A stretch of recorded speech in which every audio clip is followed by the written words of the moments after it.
the fallout from the Mueller report. My next guest is out with a new op-ed in The Hill. It is titled, "And the winner of the Robert Mueller sweepstakes is Vladimir Putin," writing that Vladimir Putin found a way through hacking Clinton's emails and seeding information for the Steele and the Trump Tower meeting to cast doubt on both candidates in 2016.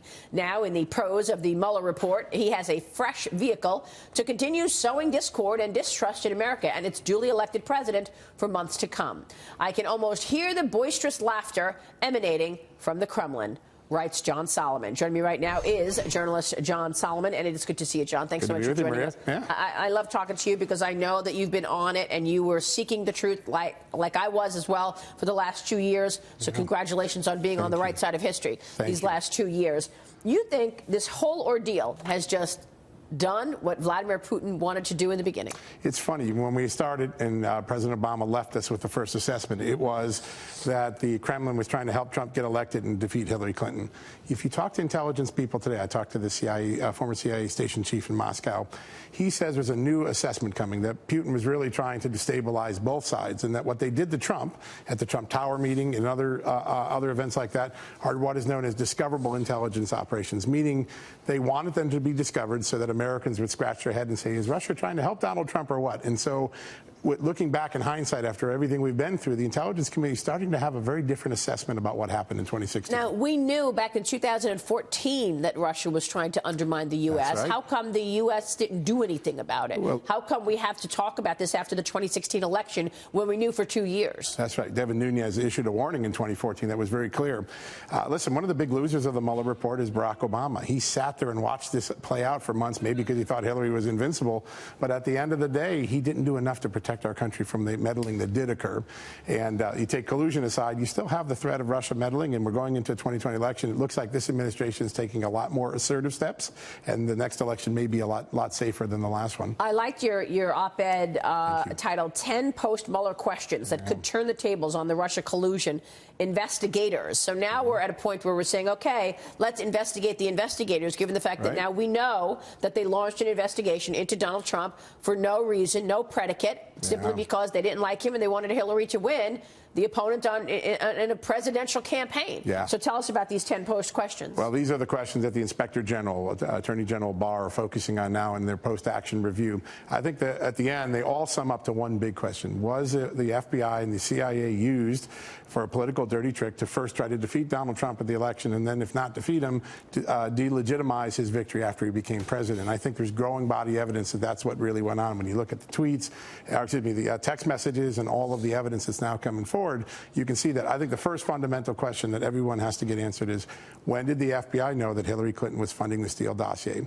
Once we know that, then why did you proceed with it with all the flaws? You heard Bob Woodward called garbage. The media was parading this around 2 years ago as the Holy Grail. Now it's garbage.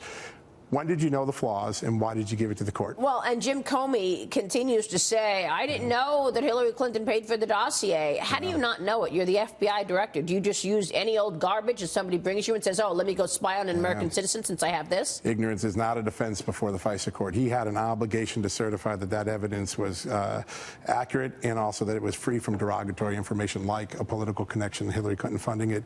His ignorance defense is not going to hold up in the court of public opinion or law. You know, it was such an incredible strategy that the left had to take down Donald Trump. It wasn't just, this Steele dossier, but they put informants in there, had informants meet with Donald Trump Jr. and others to try to get them talking about policy, so then later they could say, oh, you're talking about policy.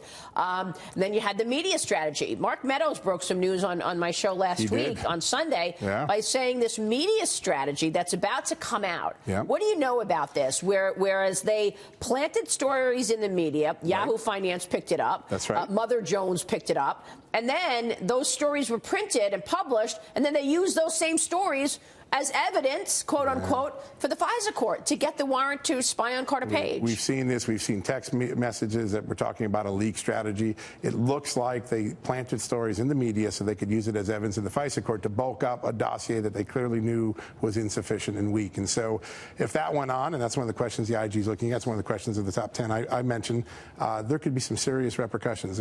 Members of the FBI or the Justice Department could be found in contempt, and then there, of course, could be criminal charges if it turns out it was was a conspiracy to defraud that court. So it's the media leak strategy, the informant strategy, the dossier strategy, and they all came together to just get this information out into the zeitgeist so that we could all talk about it for 2 years and people could question Donald Trump. Will there be accountability? Lindsey Graham has told me he's going to do a deep dive into this. The AG apparently knows that there was spying, and he's looking for a predicate. And then you've got the Inspector General also coming out with his report within the month, I heard. I believe, I think you're going to get 2 reports from the Inspector General. One on James Comey's handling of classified information, those memos he leaked to his lawyers, maybe to the media.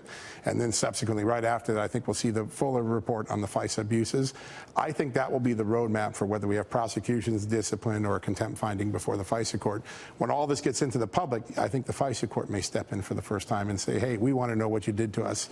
They've been remarkably silent, but I don't think they can stay silent much longer. Well, the FISA judges have to feel like they were put on. I mean, they were totally, hoodwinked. Yeah, you have to think that way. Just looking at how carefully those words were chosen to avoid disclosing the things that were there.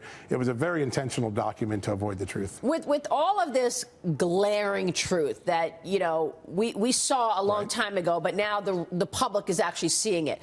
Can the Democrats keep up this charade by saying, oh, yeah, we want to impeach, and oh, yeah, obstruction of justice and all this stuff?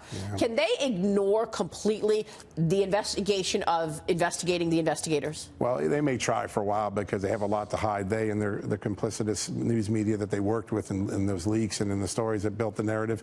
At the end of the day, the power of the Attorney General, the power of the Inspector General, the power of FISA court is going to force everybody to stand up and take note of what's happening. You can't sweep that under the rug anymore. They have such enormous reach when they make a conclusion or they release stuff. I don't think the dam is going to hold much longer. I think they're going to have to look back and say, this wasn't a very good investigation and we wrote a really bad storyline. It may take some time, but I think they'll get there. Which is why Donald Trump needs to stay away from the Attorney General and not make it look in any way, shape, or form that he's not independent, because he's shown some real independence here. He clearly has. And listen, all Donald Trump wanted and what he complained to me in the interview last year was he wanted an Attorney General that was an adult running the department. He has that now. He won't have to worry about what's going on. So anymore. You think we'll see accountability here? You think we're going to see prosecutions? I think there's a strong possibility. It really comes down to the evidence and the testimony they get, but there's a strong possibility for prosecution of at least a couple of people. And what about people like John Brennan, who's going around with his former CIA director title and saying Donald Trump was treasonous? I mean, is there any accountability for that? Or Adam Schiff, who just this weekend, he's still holding on, clinging to this collusion. It's remarkable. It is. Well, people will go back and look at the Schiff sound bites, and they will not be held up in the course of history.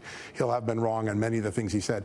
I think John Brennan may be the most interesting character that we don't know enough about yet. I think the CIA may have played a role in seeding this investigation, setting a breadcrumb trail for the FBI. If that's the case, that's the CIA intervening in domestic politics.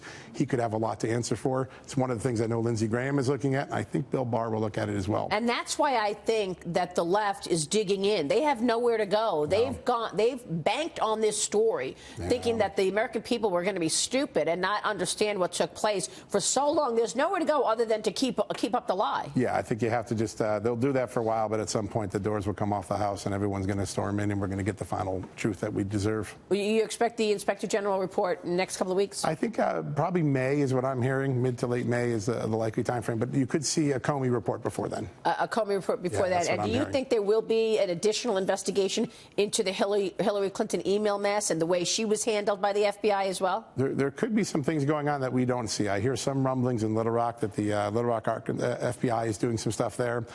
We still don't know what John Huber ever did. I've always thought he was a head fake because I haven't seen much evidence. But I get some rumblings that they're looking at a few things. There's also some litigation, civil litigation, working its way through different courts that might bring some accountability to those issues as well. All right, we will leave it there. John, it's great to have your insights.